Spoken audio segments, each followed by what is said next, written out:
pag-usapan nyo na, mabayaran nyo na. Magkano ba ma'am? Hindi, ayoko ng mga surplus. Gusto ko brand new. Mahal yan. Mga na, kung ilaano mo yun sa kasa, alam mo yan, matagal ang kasa, kaya ayoko sa kasa. Mga nasa kalahating milyon yan, tama? Kalahating milyon. Nakali ba?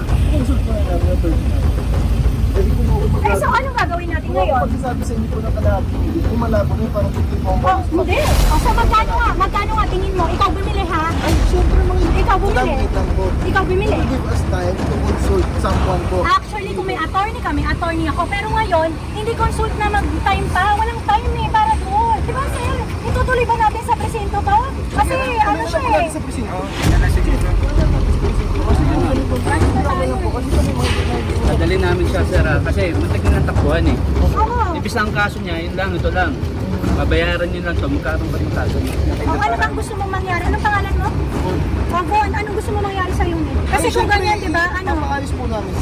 papaayos, gano'ng katagal? Kung mong ngitihan na, kasi hindi ako nakipag-ngitihan. Hindi po ako nakipag-gitian sa'yo kasi gusto remind lang po ito, material na bagay lang po, alam mo kayo po natin yan. Magpapamedical Kaya ako. nga po, pero hindi naman po namin gusto to eh.